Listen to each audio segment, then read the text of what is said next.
Muy bienvenidos a todas y a todos. Estamos nuevamente acá en Entrevistas en Contexto, un programa de Radio Recabarren, la radio de las y los trabajadores. Nos encontramos hoy con un gran invitado, con Erwin Díaz Asenjo, ex subsecretario general de Gobierno, administrador público y además magíster en Dirección y Gestión Pública. Muy bienvenido, Edwin, a Radio Recabarren, la radio de las y los trabajadores. Muchísimas gracias, David. Un gran saludo a todas y todos los trabajadores y trabajadoras que nos están escuchando, viendo. Y un honor para mí poder acompañarte hoy día en este programa en contexto y conversar un poco de la contingencia, la actualidad política de nuestro país. Sí, mira, Erwin, nosotros invitamos a Erwin porque, bueno, Erwin viene del gobierno anterior, ya fue subsecretario de la SECOM, donde hoy día tenemos varios problemas porque no se comunica lo que debiera comunicarse, hay un copamiento mediático, se ha estado hablando, para que vayamos derecho al grano. ¿Qué significa esto del copamiento mediático? Bueno, el copamiento mediático, lo que ha tratado de instalar el gobierno en este días de gobierno que lleva, semanas ya, yo creo que lo describiría más bien como una estrategia o un copamiento de cómo perjudicar a las personas. Creo que ese es el resumen finalmente de todo lo que nosotros hemos vivido durante este tiempo. Una estrategia comunicacional del gobierno que está enmarcada en poner ellos los temas en general, todos los temas en el ámbito económico, en el ámbito social, lo que significa laboral, educacional. O sea, hemos escuchado una infinidad de cosas, de temas que han puesto en la palestra pública, pero lamentablemente todos esos temas que han puesto, la verdad, nada es beneficioso para el país, ni para las trabajadoras y trabajadores. Claro que aquí, muy bien tú lo decías, hay un tema de mucha información y entonces como que uno no termina de masticar una información y ya está saliendo otra, porque también hay información que hay un tema de exceso de información muchas veces, que no hay información como se acostumbraba a hacer por parte de la ultraderecha, en algunos lugares que era información netamente falsa, sino que acá hay un exceso de información que muchas veces tiene algo de verdad, pero muchas veces esconde muchas cosas detrás, como tú dices, no sé, hoy día se habla de 40 horas, vamos a quitar 40 horas, ¿qué significa? Van a quitar la ley, dicen, no vamos a quitar la ley, pero algo van a hacer con 40 horas, entonces, y así con temas económicos, con temas sociales, el tema de la benzina, dice, bueno, sube la benzina, pero no se preocupe usted que anda en micro, porque no le vamos a subir la micro ahora hasta diciembre, y en diciembre puede que venga un super, hiper, mega alza de los pasajes de la locomoción colectiva. Entonces, ¿cómo se explica un poco esto? ¿Cómo? Porque esto va también, tú bien lo decías, con un impacto directo también a las personas. Un impacto directo y muy negativo a las personas, porque finalmente todo lo que ellos han tratado de instalar como los grandes temas, detrás de esos temas van mentiras. Cuando trataron de instalar que el país estaba en una situación crítica en el ámbito económico, que estaba en una crisis, que el Estado, más que una crisis, estaba en quiebra, sin medir el impacto que ese concepto de quiebra tenía, y que el exministro Marcel, diferentes actores económicos, como Andrea Repetto también, ellos han hablado de la gravedad, incluso actores del oficialismo, del actual gobierno, también tuvieron distancia del concepto de quiebra que ellos pusieron. ¿Por qué? Porque ellos tratan de justificar de alguna manera los retrocesos que tiene para el país, como las 40 horas que estamos hablando, como el retiro, por ejemplo, de la negociación ramal del Congreso Nacional, como el aumento impositivo, más bien para las personas, pero la disminución impositiva de carga tributaria para las personas más ricas del país. O sea, lo que nosotros estamos viendo con eso, en verdad, es justificar grandes decisiones que podrían ser en pos de la ciudadanía, pero en base a mentira. O sea, siguen con la estrategia que ocuparon durante el periodo de campaña en relación a poder instalar cosas que son falsas para poder justificar sus acciones.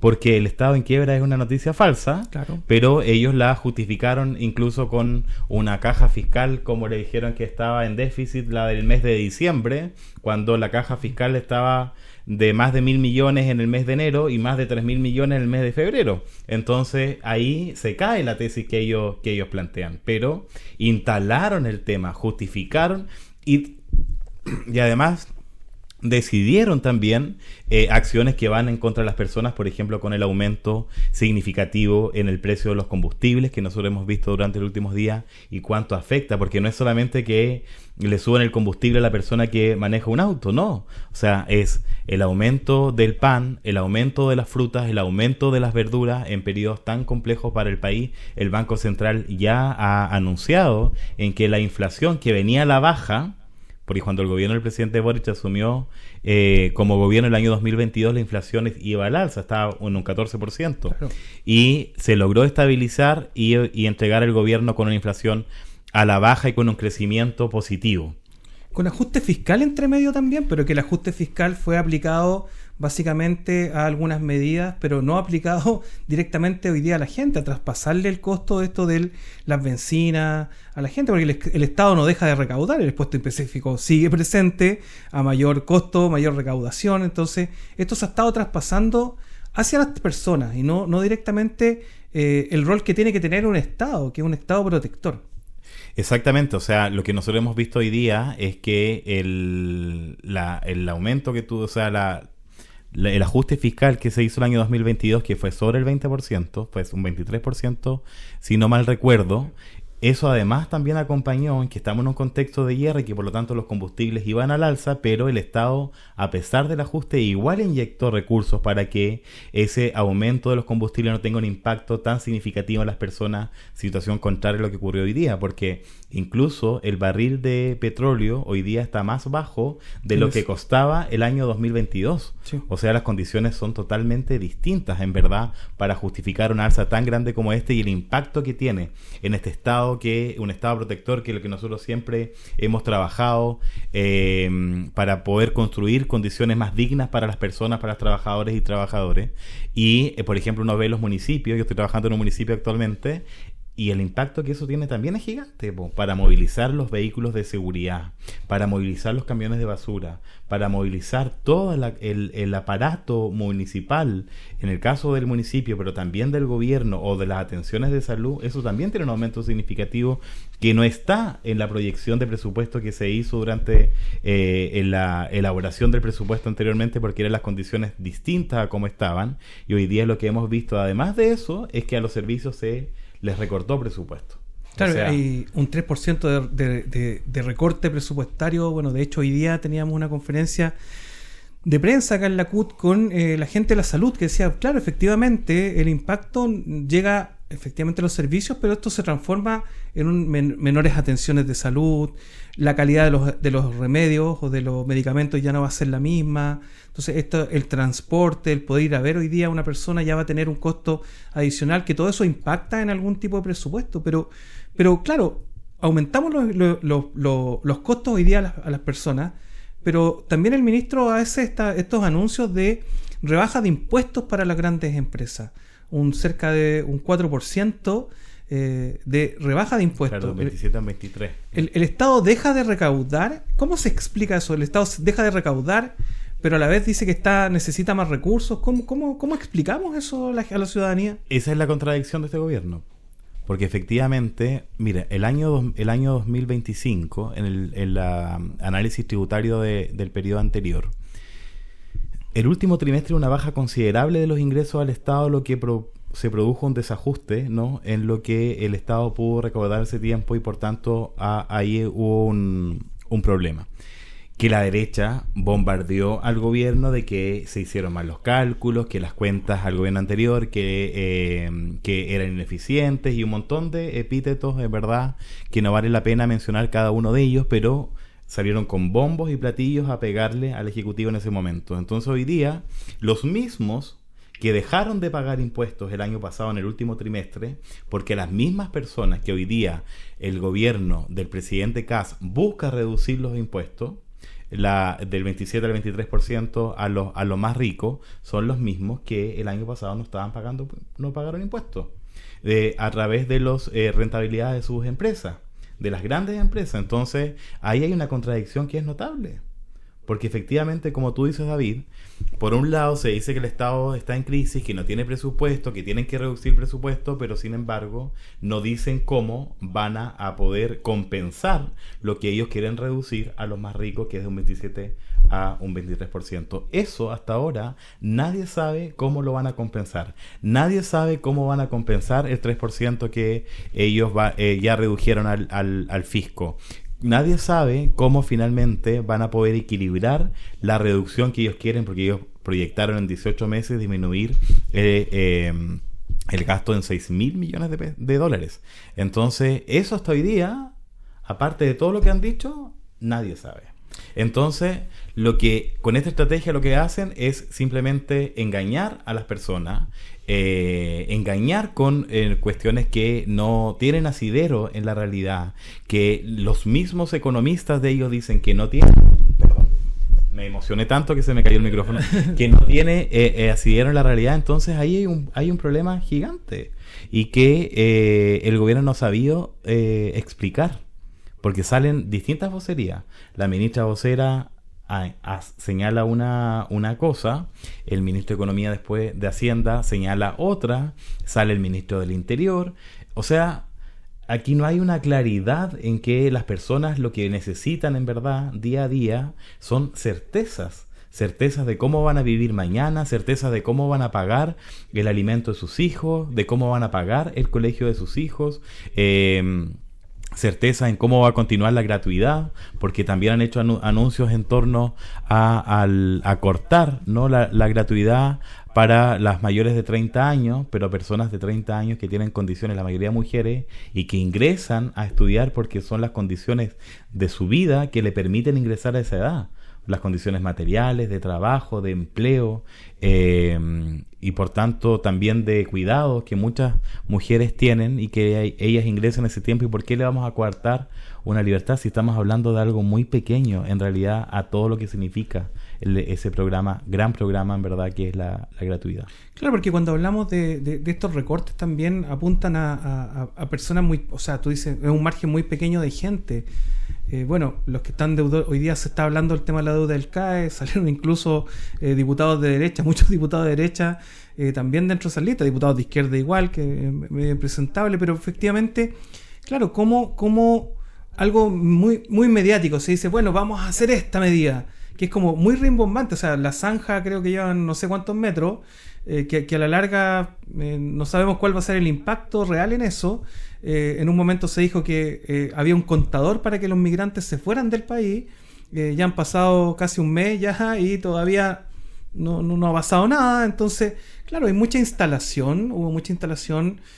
Yo digo, no quiero decir directamente falsedades, pero la verdad es que sí, hay mucha noticia falsa, hay mucho tema de que se va perdiendo, bueno, y la vocera de gobierno que hoy día dice que por temas felices tenemos que hablar cosas tristes, pero hay un problema también ahí en cómo hoy día se está comunicando, pero estos impactos que le llegan directamente a los bolsillos de los trabajadores y trabajadoras, porque, claro, la benzina, bueno, subió ahora, hay mucha gente, me incluyo en eso, que todavía estamos con el estanque de hace 2 martes atrás, que ya este martes ya hay que echarle benzina. Ya está flaqueando. Claro, ya está flaqueando, ya se está acabando la benzina. Entonces ahora vamos a ver recién el impacto de cuánto nos va a subir efectivamente llenar el estanque de combustible, pero también se va a empezar a ver este impacto en la canasta básica, en el tema de los alimentos.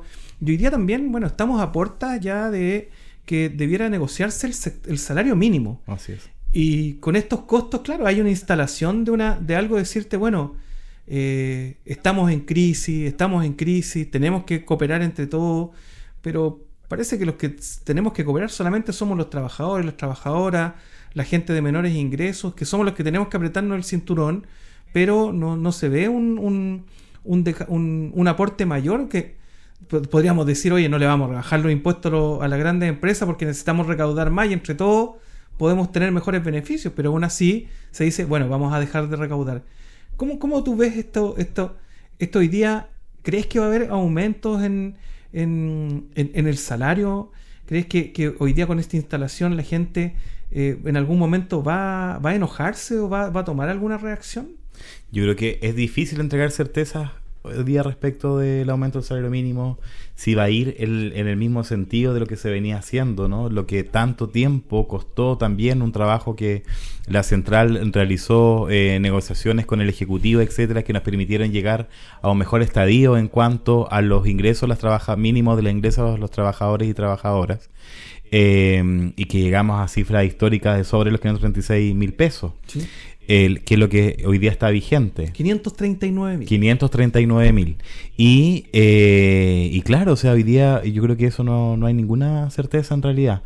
Yo creo que, yo no sé en verdad si específicamente buscan encender a la población para que salgan a la calle a manifestar su disconformidad respecto de lo que se está haciendo como Ejecutivo. Sí ha tenido un impacto muy importante en la aprobación del Ejecutivo, una baja importante en la aprobación del presidente específicamente, y para qué decir del gobierno.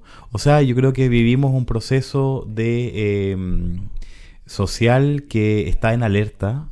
Creo que es imposible desconocer eso. Una alerta que además el gobierno debería tener en consideración de las próximas políticas públicas que ellos intentan implementar. Necesitamos, sí, yo creo, una oposición unida en el Congreso Nacional. Hay que recordar además que en el Congreso está muy ajustado, muy ajustado, que por negociaciones, etcétera, va a corresponder a uno en el Senado presidir durante un periodo a la actual oposición, pero la principal hoy día fuerza que necesitamos es la unión de las trabajadoras y trabajadores y la unidad de la oposición. Y hay un tema, hoy día en el Parlamento se está hablando de enviar muchos proyectos como estos tipos Milei, Omnibus le llamaban ellos, acá son proyectos que tienen que ver con misceláneas, que les llaman. Sí. Entonces, ¿qué quiere decir un proyecto misceláneo? Que el proyecto tiene un título, pero tiene 50 subtítulos que pueden decir, no sé, puede ir transporte, educación, finanzas, incluso temas de trabajo, a discusiones muy rápidas, lo cual satura también a los mismos parlamentarios. ¿Usted cree que esto también es como parte de una estrategia? Es una estrategia, pero que no tiene acuerdo en el oficialismo. Ya. Ayer estaba leyendo que justamente se retrasó el ingreso de ese proyecto de ley porque el comité político del actual oficialismo así lo solicitó, porque no hay acuerdo al interior del oficialismo en el fondo de cómo presentar ese proyecto de ley. Y me imagino también que algunos alcances, porque es tan grande como lo que tú señalas de ese proyecto, es tan extenso, tiene tantas aristas, que yo creo que no alcanza a masticarse todavía, y por lo tanto lo que busca la oposición es el mayor acuerdo entre ellos y buscar a través de ese acuerdo a actores el oficialismo, a buscar actores de la oposición para que se puedan sumar a los más descolgados que andan a veces para poder tener la mayoría suficiente para aprobar ese. Claro, a nosotros nos pasaba con el reajuste del sector público, que siempre el gobierno, todos los gobiernos, no solamente el anterior, todos los gobiernos, mandaban proyectos también que eran como de rápida aprobación, y muchas veces se entraparon en proyectos que no tenían nada que ver con el reajuste, pero siempre escuchábamos a los mismos parlamentarios que hoy día como que dicen, no, hay que mandar todo lo que sea, decían que no, que los proyectos tenían que discutirse con seriedad, que los proyectos tenían que ser individuales, que los proyectos tenían que tener también, como tú dices, masticarlos, que se pudieran ver, que efectivamente, o cuál efectivamente iba a ser el impacto, porque un proyecto de ley puede, no sé, ser la rebaja de impuestos, dice, no, esto es para activar la economía, o sea, economistas de izquierda, derecha, centro izquierda, de todos los sectores políticos han dicho que esto no es así y que esto podría pasar a largo plazo. Claro. A largo plazo, no es que sea a corto plazo. La semana pasada estuvimos conversando con Roberto Grandón acá, que nos comentaba también, él es dirigente nacional de Conaban, que también es presidente de la ramal de nosotros de la bancaria, pero claro, hablaba de estos impactos que va a tener en la sociedad, pero bueno, ¿cómo se ve un poco el futuro, Edwin? ¿Cómo lo ves tú? Porque día a día salen con algo distinto. Sí. Y no quiero dejar de decirlo, pero creo que lo he repetido harto. Cuando tú hablabas del tema de la economía, bueno, el último periodo del presidente Boris, hubo un estancamiento económico, pero también en temas de empleo. Y es raro, porque esto también pasa siempre cuando hay cambios de gobierno, no es como nuevo, es extraño que pase, pero no es nuevo. Pero escuchábamos a la presidenta de la SOFOFA en un foro público donde dijo, invitó a los empresarios a quitar el freno de mano. Esta pregunta se la hacía a Roberto. O sea, ¿los empresarios tenían un freno de mano para generar empleo y dinamizar la economía? Se escucha extraño. Claro, es que ese freno de mano en el fondo lo que buscan es flexibilidad en todo. O sea, vimos que la primera reunión que ellos tuvieron en La Moneda, lo que salieron diciendo es que habría que estudiar los feriados irrenunciables. Quitarlos, dijo. Quitarlos. O sea, ni siquiera estudiar, quitarlos, lisa y llanamente. No queremos más. Entonces, claro, o sea, ese freno de mano lo que ellos en el fondo establecen son lo que los derechos de las trabajadoras y trabajadores que durante tanto tiempo han logrado conquistar, y uno de esos ya lo vimos en el Congreso con el retiro de la negociación ramal. O sea, eso también es parte, creo yo, de lo que ellos seguramente le han pedido al Ejecutivo en este proceso de conversación. O sea, los frenos de mano, en el fondo, lo que ellos establecen son aquellas condiciones que el Estado le dice a las empresas: miren, ustedes tienen este es su marco de acción, pero ante una situación injusta a trabajadores esto, ante una amenaza a trabajadores esto, las condiciones de remuneración es esto. O sea, lo que en el fondo el freno de mano es, lo que ellos buscan es flexibilizar los derechos que durante tanto tiempo han conquistado las trabajadoras y trabajadores, flexibilizar o incluso borrar. Y a partir de las 40 horas es lo mismo, o sea, sí, a través de decretos y dictámenes que a través de la Dirección del Trabajo ellos quieren flexibilizar las 40 horas y ojalá extender lo máximo posible, pero claro, eso no lo van a eliminar, pero significa igual años de retroceso, toda vez que estaba proyectado eso a través de estudios, de conversaciones, de negociaciones, de cuándo era la mejor manera de que esto esté en régimen para que el Estado en el fondo pueda ser capaz, ¿no?, de poder sostener la economía de esa manera. O sea, yo creo que el empresariado, lo mismo que estamos hablando de los impuestos antes, de lo que quieren que le reduzcan impuestos pero no pagan impuestos, o sea, el mismo gobierno no tiene hoy día certeza ni condiciones que sea capaz de transparentar a la ciudadanía, y por eso este bombardeo de cosas, de noticias, de cómo hacerlo, de cómo compensar.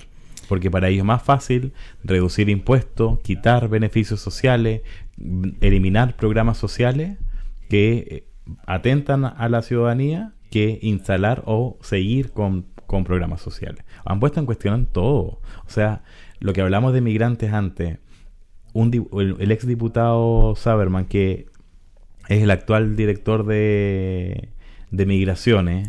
O sea, ¿Puedo decir algo? Perdónenme, pero yo lo escuchaba en el Parlamento y él hablaba tanto de los pitutos y terminó trabajando en el Estado apitutado. Exactamente, él y unos cuantos más, sí, porque también dijeron que no iban a tener embajadores políticos, ni que mucho menos, que iban a ser de carrera, no sé cuánto más. Y ya vemos que los funcionarios de carrera de Cancillería están reclamando de que nada de las promesas que le hicieron se cumplen. Que uno puede entender que eso es así porque efectivamente hay una tradición histórica diplomática de que ocurre. Claro, pero la tradición histórica diplomática en algunas cosas para ellos les conviene y para otras no. Y entonces están haciendo totalmente lo contrario a lo que ellos han prometido. Y en migraciones, lo que él dijo el otro día, Sauerman, era de que parte de cómo poder dar la salida de los migrantes, o expulsar a los migrantes, era de que ellos a través de sus fondos previsionales puedan financiar sus pasajes. Pero no estamos hablando de los migrantes regulares, estamos hablando de los migrantes irregulares, que justamente son los que no tienen fondo previsional y que no están regulados en el sistema actual. Entonces, en verdad, ellos no tienen no tienen cara, en verdad, para dar lecciones de nada, pero tampoco les da vergüenza en decir falsedades, mentiras o lo que se le ocurra en los medios de comunicación, y quedan como la gran noticia, la gran salvación de todo, cuando en verdad no tiene ningún asidero lo que ellos están planteando. Bueno, estamos con Edwin Díaz Asenjo, ex subsecretario de Gobierno, acá en Radio Recabar, en la radio de las y los trabajadores. Edwin, para ir cerrando, creo que ha sido bastante interesante la conversación. Ahí se han abierto bastantes temas, pero en el tema migración creo que es importante tocarlo ahí. ¿Qué irá a pasar? ¿Qué irá a pasar? Porque también uno escucha también en algunos espacios políticos y en espacios también empresariales que por lo general a nosotros nos toca participar, que la migración, de hecho estuvo acá el presidente de la Cámara Nacional de Comercio, en la CUT, y él hablaba de el empadronamiento que en algún momento se hizo con el gobierno anterior, que fue apoyado incluso por los empresarios, pero uno empieza a escuchar y hay un trasfondo en esto, que es mano de obra barata, que es mano de obra que trabaja por menos dinero, que por lo general por necesidad buscan trabajar en lo que sea. Pero también el otro día escuchaba a un empresario agrícola que decía, mira, nosotros no modernizamos porque nos sale más barato contratar gente de Bolivia, migrantes bolivianos, que vengan a hacer esta pega y nosotros les pagamos y después ellos se van para su país. Entonces también hay una irresponsabilidad en cómo se está mirando la migración. O sea, la migración nos sirve cuando es para abaratar costos, cuando es para algunas cosas, pero para otras cosas no nos sirve. ¿Cómo lo vemos? Esa es la contradicción. Hoy día, cuando lo mismo que vemos antes del tema que ellos buscan quitar los frenos de mano y todas esas cosas del empresariado, es la contradicción misma del gobierno, que yo creo que además a ellos les acomoda eso. Sí. Siempre han vivido el campo, el mismo presidente debe saber, porque además viene de un mundo que está relacionado con el sistema agrícola. Pero yo creo que hay que dar un diálogo que no se ha dado y que yo creo que es necesario darlo, que es un diálogo honesto en torno a de cómo estamos viendo nosotros el empleo, un diálogo entre todos, de cómo estamos viendo el empleo, cuáles son las condiciones en que las trabajadoras y trabajadores en los rubros en el que se desarrollan, cuáles son las condiciones mínimas que deben tener, y en eso los migrantes también hay que incorporarlos, porque creo que uno no puede primero justificar la explotación de otros, porque finalmente cuando traen migrantes a cumplir labores agrícolas, las condiciones que tienen son inhumanas, paupérrimas. Entonces, claro, yo creo que nosotros tenemos que dar una conversación en altura de mira de eso, de cómo regular y cómo establecer mejores condiciones para los trabajadores. Pero también en esa misma conversación ver el foco donde está el empleo, porque efectivamente creo yo que hay una parte de que los nacionales ya dejaron de cubrir. Entonces, y que las empresariados en general se ha aprovechado de eso y ha traído lo que tú dices a trabajadores bolivianos y que no les paga previsión ni nada, sino que les sale más barato pagar el pasaje. Y chao. Entonces yo creo que son condiciones que hoy día debemos conversar con sinceridad. Donde hoy día también hay incluso verdaderas mafias, prácticamente trata de blanca, sí. Pero con mano de obra. Creo que es una buena reflexión también, porque muchos de esos trabajadores también vienen con sus hijos. Sí. Entonces, ¿cuáles son las condiciones que le estamos dando a esos niños cuando llegan a trabajar al campo? ¿Dónde se ubican? ¿Son parte de la mano de obra? O sea, aquí abrimos un tema muy interesante. Claro, o sea, yo creo que por eso es un tema que creo que tenemos que darle un debate. No digo un debate para incorporar lo que nosotros estábamos conversando con... No, claro. Pero digo un debate para poder establecer condiciones dignas a las personas que desarrollen el empleo en el país. Claro, por eso nosotros planteábamos, y que tú lo has planteado, el tema de la negociación ramal. Porque claro, en negociación ramal podíamos hablar de condiciones laborales por sectores, porque también las realidades son distintas en distintos sectores. No vamos a hablar que la realidad de los trabajadores de la banca, que también hoy día hay trabajadores muy precarizados, pero con la comparación con un trabajador del campo agrícola, donde muchas veces trabajan por el mínimo, en casas que les pasan una casa con un metro de leña o un balón de gas, y eso es parte también de su remuneración y como la malla de beneficio, que son cosas básicas para vivir, pero que a la larga también los empresarios lo transforman en costos, pero cómo esos costos, claro, terminan traspasando todo hacia los trabajadores. Hoy día, ¿cómo podemos generar esas conversaciones integrales? Pero que se ve difícil, se ve un horizonte bien complejo. Y, Erwin, como última reflexión, pero esto te voy a plantear con una pregunta. ¿Cómo miramos el futuro de aquí en adelante? Porque llevamos 11 días, o sea, no 11 días. Llevamos casi un mes. Y han pasado tantas cosas que como que no terminamos de masticar algo y ya estamos con otra cosa. Por eso yo te preguntaba el tema del copiamiento, pero esto no es solamente un copiamiento mediático, sino que también hoy día un copiamiento en el Parlamento, un copiamiento social de lo que están planteando con estas medidas que dicen, bueno, te vamos a subir esto, pero te vamos a mantener esto, pero después no sabemos qué va a pasar. O sea, hoy día tú decías, trabajas en una municipalidad. Yo escuchaba al alcalde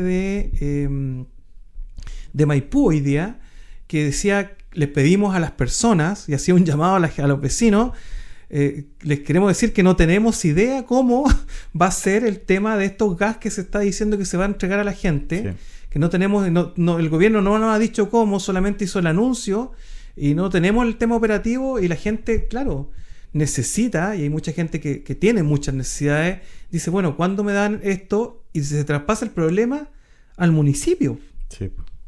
O sea, efectivamente, hoy día los municipios en general, cuando llegó esta ayuda, ya casi todos, incluso vimos por la noticia que un grupo de municipios se reunió para hacer una gran compra de vales de gas porque les salía más económico por el descuento. Por el descuento, y otros municipios también, ya la mayoría habían iniciado porque son el transcurso normal de su año presupuestario, que ellos dicen llega el invierno y tenemos que colaborar. Entonces, esta ayuda llegó ya después de ver que todos los municipios realizaron su gestión.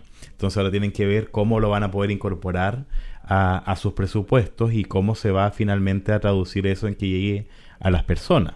Porque efectivamente son ingresos que los municipios nunca, ellos van a decir que no, porque las necesidades son múltiples, pero claro, tienen que llegar con unas medidas más concretas.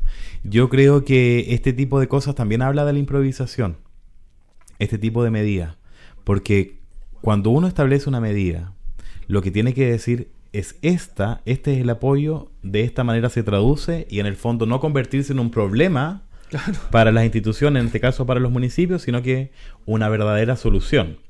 Entonces, esa solución yo creo que no está vista todavía, y por lo tanto eso yo creo que es reflejo de la improvisación del gobierno.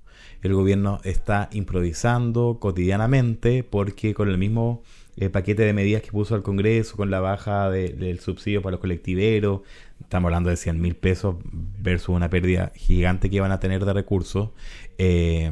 Claro, ¿cómo pararse en el Congreso y decir yo voy a rechazar esto si va para las personas? La contradicción, claro, que se produce en la discusión legislativa es una cuestión bien fuerte, bien importante, que yo creo que van a seguir jugando con eso. Yo por eso decía lo importante de la unidad de las organizaciones de los trabajadores y trabajadoras, organizaciones sociales, también de la oposición y de las distintas instituciones de los municipios, porque finalmente es la única forma en que se va a poder digamos, direccionar de cómo va a tener que administrar el Estado durante este periodo. Yo, de buena, hasta ahora no lo veo tan positivo.